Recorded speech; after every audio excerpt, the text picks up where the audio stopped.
Assalamualaikum warahmatullahi wabarakatuh.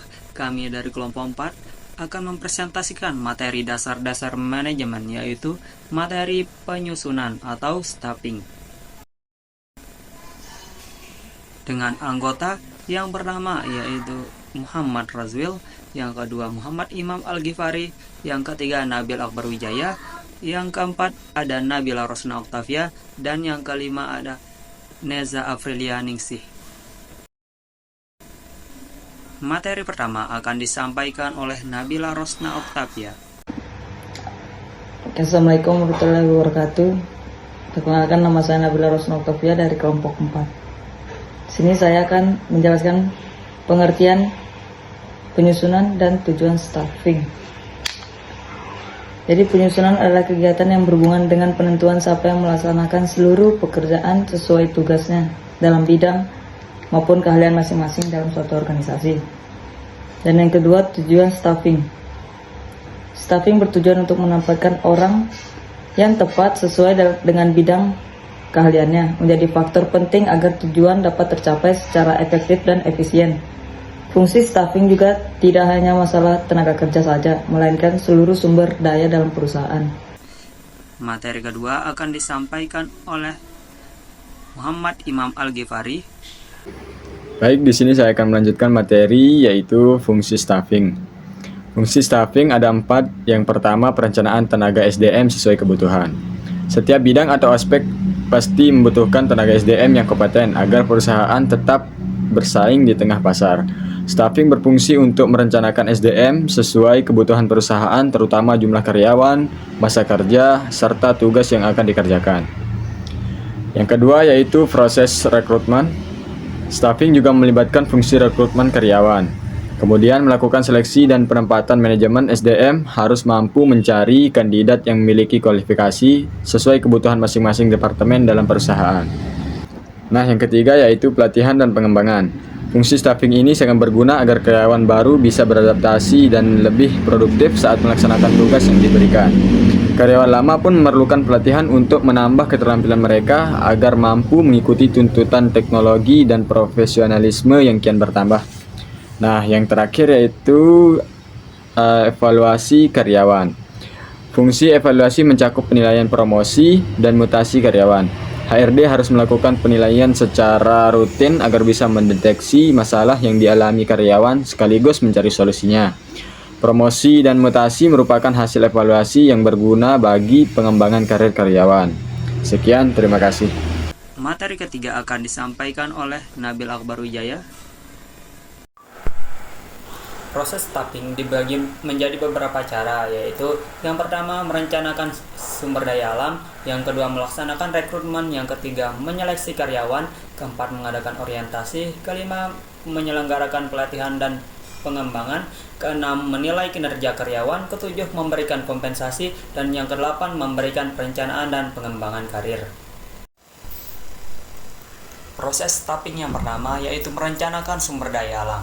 Setiap jenis manajemen pasti membutuhkan langkah perencanaan termasuk sumber daya alam. Dalam proses ini, tim HRD atau tim manajemen akan membuat rencana kegiatan mengenai pengadaan karyawan, seperti jumlah dan karakter karyawan yang dibutuhkan demi mencapai tujuan perusahaan. Yang kedua yaitu melakukan rekrutmen atau melaksanakan rekrutmen.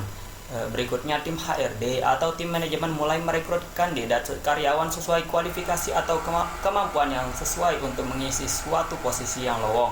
Mereka memasang iklan lowongan kerja, meminta rekomendasi dari karyawan lainnya atau bekerja sama dengan lembaga pendidikan. Yang ketiga yaitu menyeleksi karyawan.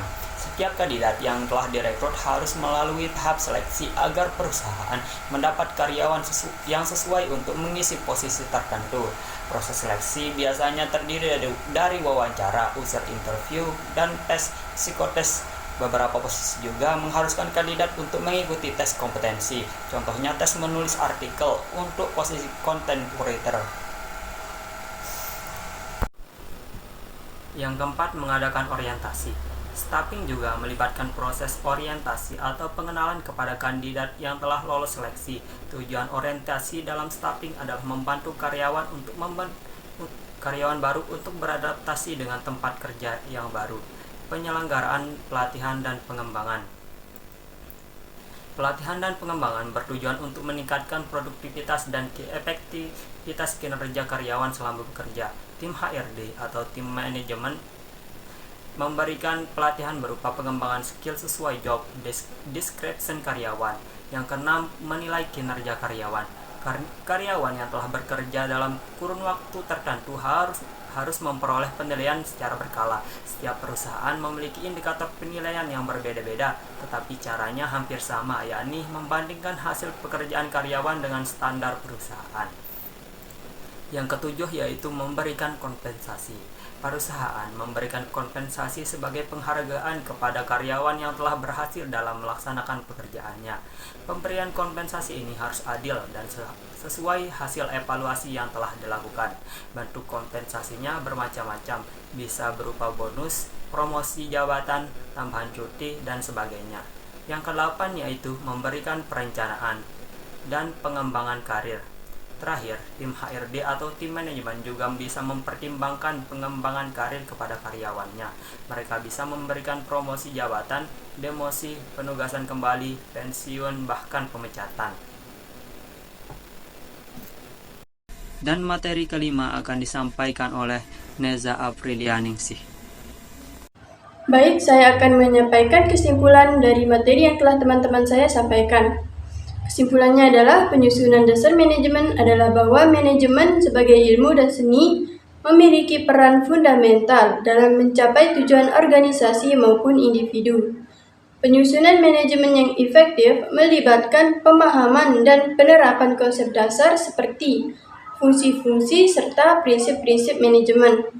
Penyusunan manajemen yang baik memungkinkan organisasi untuk mengalokasikan sumber daya secara efisien, mengkoordinasikan kegiatan, memotivasi karyawan, dan mengendalikan kinerja untuk mencapai tujuan yang telah ditetapkan.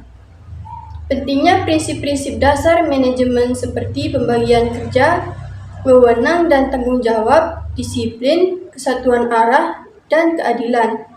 Prinsip-prinsip ini meskipun berasal dari era manajemen klasik, tetap relevan dan menjadi fondasi bagi praktik manajemen modern yang efektif. Sekian, terima kasih.